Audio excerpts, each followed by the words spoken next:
नमस्कार दोस्तों, यूपीपीएससी पाठशाला में आपका स्वागत है। उत्तर प्रदेश लोक सेवा आयोग ने अभी एक विज्ञापन जारी किया है। कंप्यूटर सहायक का विज्ञापन है, जिसका ऑनलाइन आवेदन 1 जुलाई से प्रारंभ हो रहा है और लास्ट डेट इसका होगा 1 अगस्त। इसका लास्ट डेट होगा। बाकी संशोधन और सुधार करने के लिए भी थोड़ा सा और एक्सटेंड होगा डेट। तो ये आपका लास्ट डेट से 7 दिन और आपका सुधार और संशोधन किया जा सकेगा। तो आइए जानते हैं इसके बारे में कुछ महत्वपूर्ण बातें। तो इसमें सबसे पहले तो ओटीआर के बारे में बात की गई है। वैसे भी यूपीपीसीएस या यूपीपीएससी के किसी भी एडवर्टीज़मेंट में अप्लाई करने के लिए ओटीआर को मस्ट कर दिया गया है। तो ऑनलाइन आवेदन करने से पूर्व अभ्यर्थियों को ओटीआर पंजीकरण कर ओटीआर नंबर प्राप्त करना अनिवार्य है। ऐसे अभ्यर्थी जिन्होंने ओटीआर नंबर प्राप्त नहीं किया है, वे ऑनलाइन आवेदन करने के 72 घंटे पूर्व आयोग की वेबसाइट से, या आयोग की वेबसाइट है ओटीआर की, अपना ओटीआर नंबर प्राप्त कर सकते हैं। ओटीआर नंबर प्राप्त करने के उपरांत ही आयोग की वेबसाइट पर ऑनलाइन आवेदन सबमिट किया जा सकता है। ठीक है। बाकी इस लाइन में लिखा गया है कि ओटीआर नंबर आप ध्यान रखेंगे, फीस भुगतान, इन सब सारी चीज़ें आप हार्ड कॉपी के तौर पे अपने साथ रखेंगे और कोई भी हार्ड कॉपी भेजना नहीं है। बाकी जब भी आपसे हार्ड कॉपी वगैरह मांगा जाएगा तो उसके लिए आयोग अलग से प्रेस विज्ञप्ति के माध्यम से आपको सूचित करेगा, ये लिखा गया है। ठीक है। ऑनलाइन आवेदन विशेष सूचना में क्या है? ऑनलाइन आवेदन करने का संपूर्ण दायित्व अभ्यर्थी का होगा। बैंक में शुल्क जमा करने की अंतिम तिथि तक शुल्क जमा करने के बाद ही आवेदन पत्र स्वीकार किया जाएगा। दूसरा क्या है? अभ्यर्थियों को निर्देशित किया जाता है कि वे सूचनाएं निर्देश हेतु आयोग की वेबसाइट का अनवरत अवलोकन करते रहेंगे। ओटीआर के साथ रजिस्टर मोबाइल ईमेल आईडी भी अपना आप जानेंगे, तो उसी के माध्यम से आपको सारी डिटेल प्रेषित किए जाएंगे। अच्छा, तो ये बता रहे हैं इसमें कि ओटीआर बेस्ड एप्लीकेशन हो गया है, ओटीआर के माध्यम से आप करेंगे। प्लस ऑनलाइन आवेदन के कितने भाग हैं, इसे इन्होंने बताया गया कि यूज़र इंस्ट्रक्शन होगा। अब एडवर्टीज़मेंट आप देख सकते हैं, अप्लाई कैसे करेंगे, ये सब सारी चीज़ इसमें बताई गई है। प्रथम चरण में आपको ओटीआर करना होगा। फिर आपको ओटीआर जैसे क्लिक करेंगे उस पर यस या नो का ऑप्शन आएगा। यस करेंगे तो आप ओटीआर नंबर डालेंगे और आपको सारी डिटेल आपके फॉर्म में आ जाएंगे। नो करने पे आपको फिर से बोलेगा कि आप ओटीआर नंबर रजिस्टर करिए। यही सब सारी चीज़ें इसमें बताई गई हैं। अच्छा, अब एक विशेष अनुदेश में ये लिखा गया है कि आपके पास जो भी इससे रिलेटेड डॉक्यूमेंट्स हैं, जैसे कि डोमासाइल हो गया, आपकी कैटेगरी हो गई, ठीक है, सब कैटेगरीज हो गई, लिंग, जन्म तिथि, ईडब्ल्यूएस, जो भी है आपके पास जो डॉक्यूमेंट होगा वो आवेदन की अंतिम तिथि तक ही मान्य होगा। अंतिम तिथि के बाद का अगर कोई भी डॉक्यूमेंट आप देंगे तो वो स्वीकार नहीं होगा। ऐसा ऑलमोस्ट सारे एग्ज़ाम में होता है, सारे एडवर्टीज़मेंट में होता है। ठीक है।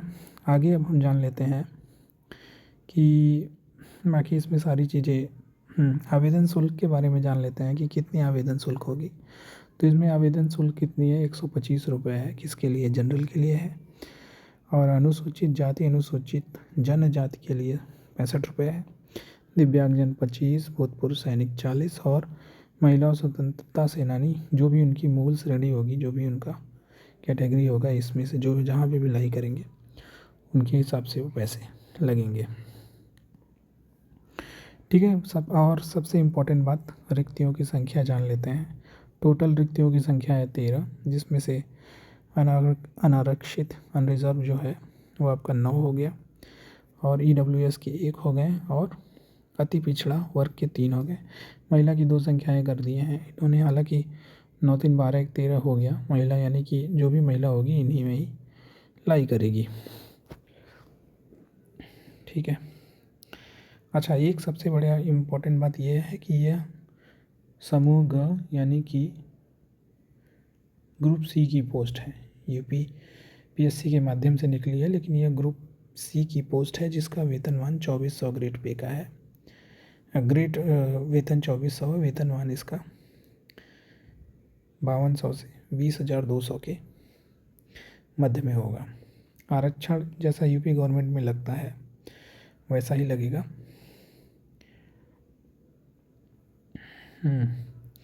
तो उत्तर प्रदेश, बाकी ये दिव्यांगजन के लिए ये आप देख लेंगे, और इम्पोर्टेंट बातें इसमें से देख लेते हैं और क्या क्या है।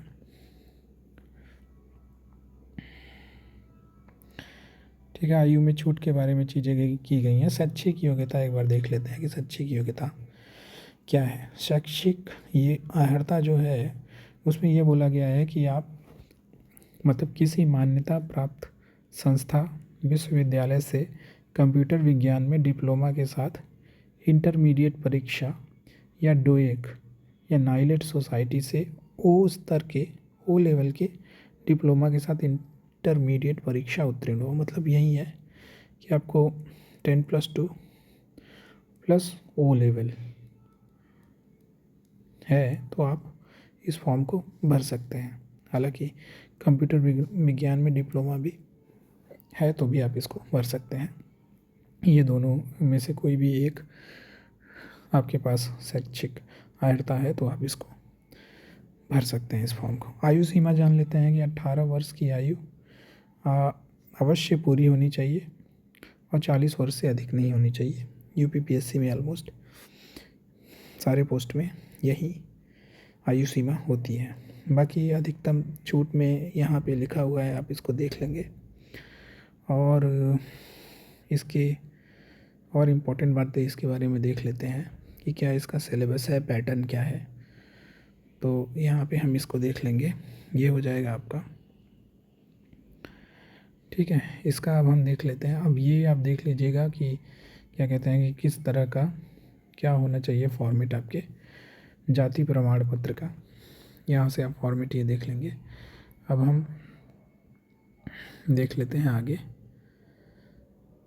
इसके, हाँ, परीक्षा योजना के बारे में आप देख लेते हैं। तो परीक्षा योजना में हम देख लेंगे कि जो हिंदी, सामान्य हिंदी, तो एक तरह से देखेंगे प्रश्नों की संख्या कितनी है। प्रश्नों की संख्या हो जाएगी आपकी 100 और निर्धारित अंक कितने हो जाएंगे, ये भी हो जाएंगे 100। आपको टाइम कितना मिल रहा है, टाइम मिल रहा है हमें 1 घंटा 30 मिनट का टाइम मिल रहा है। ठीक है, 1 आवर 30 मिनट का आपको टाइम मिल रहा है। और इसका जो परीक्षा योजना है, सामान्य हिंदी के 25 प्रश्न आएंगे और सामान्य बुद्धि परीक्षण जिसमें मैथ्स रीजनिंग होगा तो वो आएंगे आपके 25 के, वो भी रहेंगे। सामान्य ज्ञान भी 25 रहेगा और कंप्यूटर 25 रहेगा। टोटल प्रश्नों की संख्या हो जाएगी 100 और उसके लिए निर्धारित अंक हो जाएंगे 100। अब इसमें हम देख लेते हैं कि पाठ्यक्रम क्या है, सिलेबस क्या है। तो सिलेबस इसका ये है कि सामान्य हिंदी जो कि 25 नंबर का आएगा, 25 नंबर का सामान्य हिंदी आएगा। तो उसमें सामान्य वार्तालाप में प्रयोग किए जाने वाले हिंदी के शब्दों एवं मुहावरों का ज्ञान होगा। इसमें लिखा गया है, आप एक बार इसको देख लेंगे। मतलब तकनीकी हिंदी शब्दों का ज्ञान, अपठित गद्यांश, हिंदी भाषा लेखन योग्यता, सामान्य बुद्धि परीक्षण जिसमें आपका मैथमेटिक्स है, रीजनिंग है, ग्राफिकल पैटर्न्स एनालिसिस एबिलिटी हो गई और data comparison and decision making ये हो गया। सामान्य ज्ञान में आपका जनरल साइंस में physics, chemistry, mathematics, agriculture, pharmacy, botany, zoology सारी चीज़ें दी गई हैं। इकोनॉमिक्स दिया गया है, GDP, GNP, growth rates, social science, constitution, law related issues, Indian history and geography, information technology and communication infrastructure, space science, satellite launch, etc ये सब दिया गया है। कंप्यूटर में आपका काफ़ी सारी चीज़ें दी गई हैं।